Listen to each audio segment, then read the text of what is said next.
পুরী আপামর বাঙালির ঘুরতে যাওয়ার সেরা ঠিকানা। মূলত দুটো কারণে, এক জগন্নাথ দেবের টানে, আর দুই অপরূপ এই সমুদ্র সৈকতের টানে। পুরীতে যদি ঘুরতে যাওয়ার প্ল্যান করে থাকেন, তাহলে যে জায়গাগুলো ঘুরবেন সেটা ডিসাইড করা যেমন প্রয়োজন, ঠিক তেমনি কোন হোটেলে থাকবেন, হোটেলের লোকেশনই বা কি সেটা ডিসাইড করাও ইম্পর্টেন্ট। আমার মতো সি ফেসিং হোটেল সকলেরই প্রথম পছন্দের, যাতে সারাদিন ব্যালকনিতে বসে সমুদ্রের ঢেউ গোনা যায় আর ধুমায়িত চায়ে ঠোঁট ভিজিয়ে প্রিয়জনের সাথে কাটিয়ে দেওয়া যায় অনেকটা সময়। আজকের পুরী ভ্রমণের সূচনা শালিমার রেলওয়ে স্টেশন থেকে। ট্রেন ছাড়ার ঘণ্টাখানেক আগেই আমরা পৌঁছে যাই শালিমার রেলওয়ে স্টেশনে। আমাদের টিকিট ছিল শালিমার পুরী গরিব রথ সুপারফাস্ট ট্রেনে। তবে ট্রেন ছাড়ার আগে কিছুটা বিরক্তির উদ্রেক যে হয়নি তা নয়, কারণ ট্রেন ছাড়ল প্রায় 2 ঘন্টা দেরিতে। আজ 2 সেপ্টেম্বর 2025 আমরা রওনা দিচ্ছি বাঙালির সেকেন্ড হোম পুরীর উদ্দেশ্যে। পুরী হচ্ছে এমনই একটা জায়গা, বাঙালি যতবারই যাক না কেন, পুরী কখনো বাঙালির কাছে পুরনো হয় না। বাঙালির বেড়াবার সবথেকে প্রিয় জায়গা হচ্ছে পুরী। পুরীর সমুদ্রের অপার অসীম সৌন্দর্য, যা এক কথায় অনির্বচনীয়, আর তার সঙ্গে জগন্নাথ দেবের মাহাত্ম্য, এই যৌথ টানে বাঙালি বারবার ছুটে যায় পুরীর উদ্দেশ্যে। প্ল্যাটফর্মে বসার পর্যাপ্ত জায়গা না থাকায় ওই সময়টা লাগেজ নিয়ে দাঁড়িয়েই থাকতে হয়েছিল। তবে কম্পার্টমেন্টটা বেশ পরিষ্কার, ওয়েল মেনটেইনড। সকালবেলা ঘুম ভাঙতেই ট্রেনের জানলা দিয়ে মহানদীর অপরূপ রূপ দেখতে পেলাম। Mahanadi third largest river in India. এতটাই বড় যে কোনো সুপারফাস্ট ট্রেনের এই ব্রিজটা পেরোতে প্রায় 10 মিনিট সময় লাগে। ইতিহাসের বেশিরভাগ সময় ধরে মহানদী তার ভয়াবহ বন্যার জন্য কুখ্যাত ছিল, তাই একে ওড়িশার দুঃখ বলা হতো। তবে হীরাকুদ বাঁধ নির্মাণ পরিস্থিতির ব্যাপক পরিবর্তন এনেছে। এখন ব্যারেজ এবং চেক ড্যামের একটা নেটওয়ার্ক মহানদীকে ভালোভাবে নিয়ন্ত্রণে রাখে। বর্ষায় মহানদী একদম ফুলে ফেঁপে উঠেছে।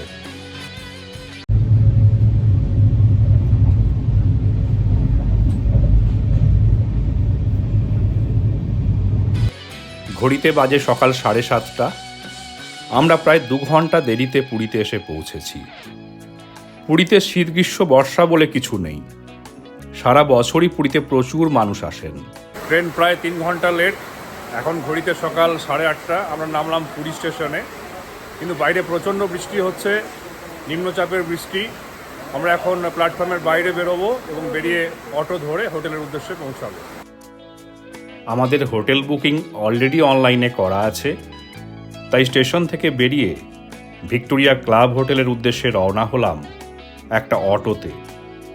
স্টেশন থেকে ভিক্টোরিয়া ক্লাব অবধি যেতে আমাদের 10 থেকে 12 মিনিট নিল অটোতে।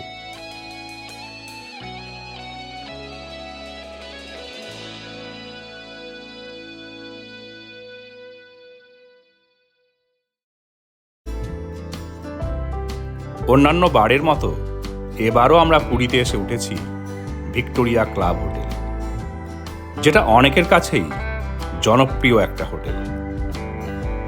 1907-এ ভিক্টোরিয়া ক্লাব হোটেল এস্টাবলিশড হয়।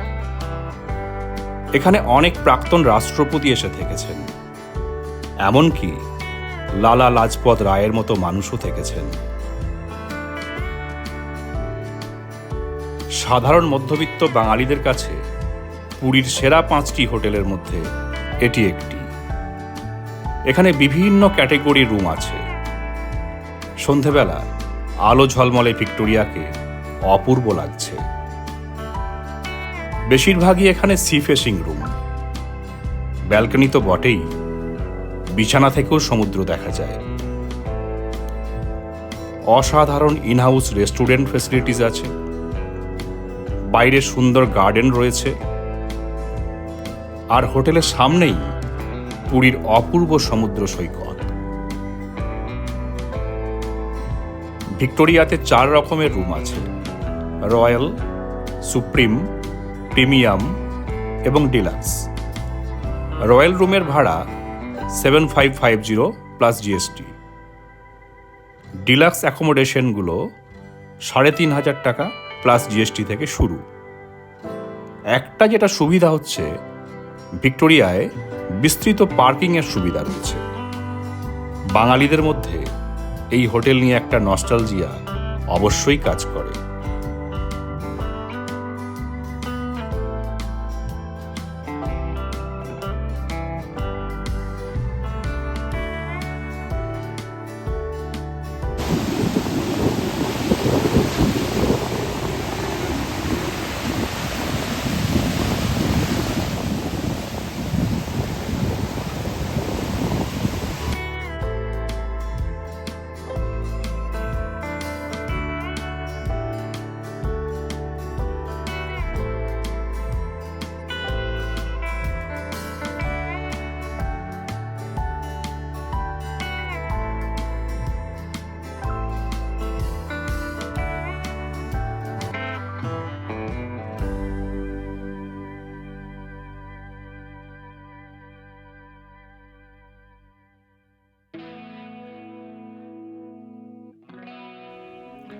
আমাদের রুমটা প্রিমিয়াম রুম।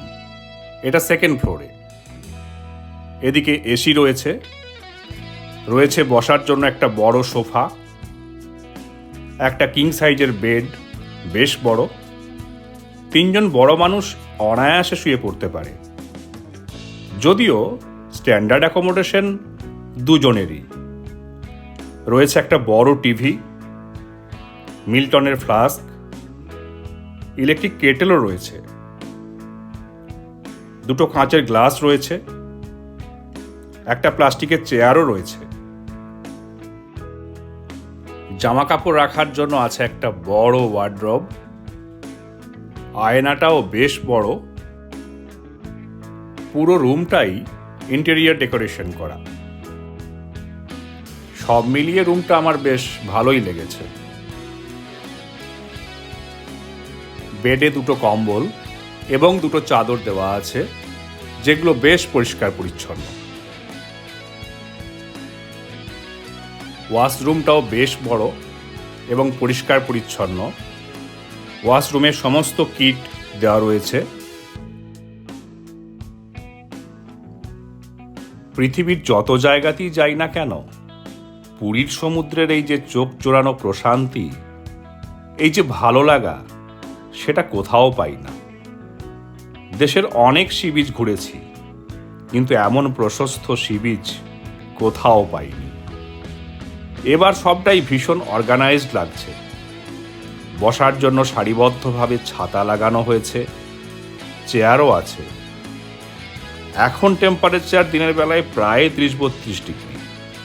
গরম বেশ ভালোই আছে।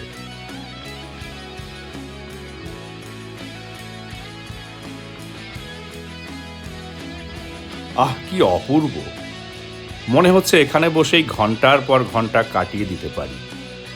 পুরীর সমুদ্র কতটা রিফ্রেশিং কি বলবো আপনাদের। অনেক মানুষ অলরেডি স্নান করছেন। আর পুরীর সমুদ্র এমনই, সকাল থেকে সন্ধে পর্যন্ত স্নান করা যায়।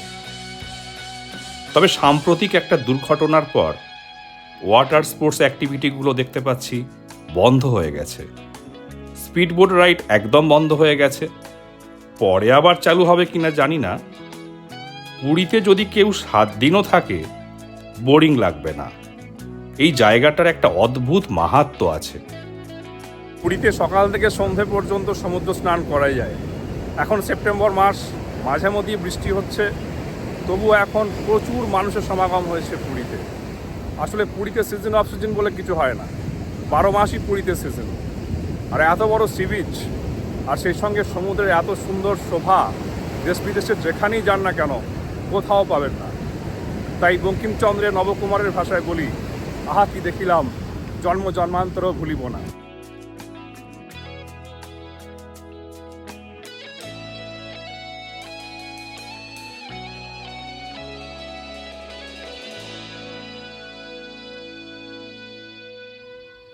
ভিক্টোরিয়া রয়্যালের একদম উল্টো দিকেই হচ্ছে সমুদ্র।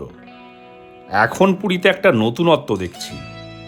সি বিচের ধার ধরে প্রচুর গাছ লাগানো হয়েছে। মাঝে মাঝে কিছু এন্ট্রি পয়েন্ট করেছে টুয়ার্ডস দ্য বিচ, আর আগের থেকে বিচটা অনেকটা পরিচ্ছন্ন বলে মনে হচ্ছে।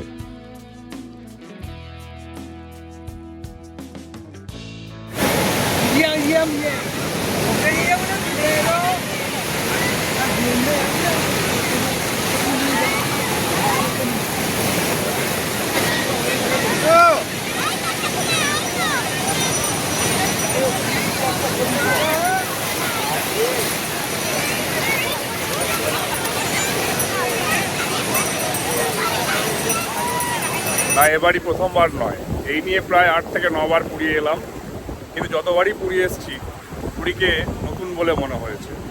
আসলে বাঙালিদের কাছে পুরী সবসময়ই নবীন। দেশ বিদেশের যেখানেই যান না কেন, পুরীর সমুদ্রের এই শোভা কোথাও পাবেন না।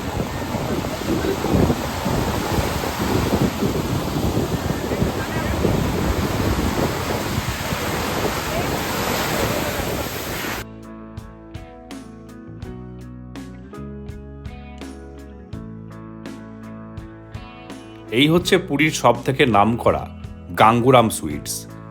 এখানে বিভিন্ন রকমের খাজা পাওয়া যায়। কম বেশি সকলেই এখান থেকে খাজা কিনে বাড়ি ফেরে।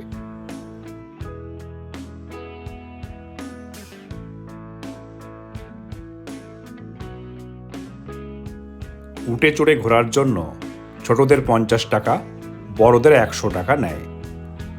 পরের দিন সকালে আমরা গিয়েছিলাম জগন্নাথ মন্দিরে। জগন্নাথ দেবের দর্শন না করলে পুরীর 16 কলা পূরণ হয় না। ভিক্টোরিয়া ক্লাব থেকে জগন্নাথ মন্দিরের দূরত্ব খুব বেশি নয়। অটোতে মিনিট 5 আর রিক্সাতে 10 মিনিট মতো সময় নেয়।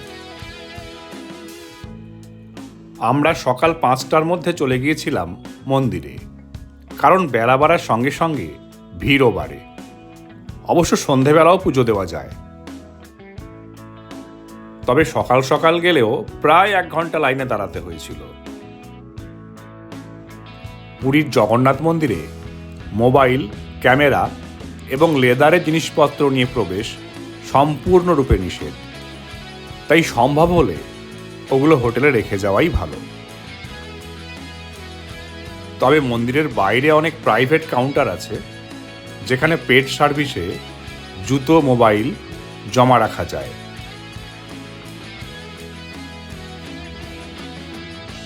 একদম সকাল সকাল পৌঁছে যাওয়ায় পুজো এবং জগন্নাথ দেবের দর্শন ভালোভাবেই হয়েছিল।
$220 para 180 টাকা পড়বে নিলাম বড় সাইজ।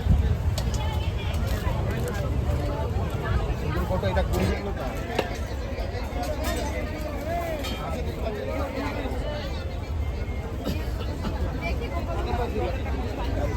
এবার চওড়া লাগেছো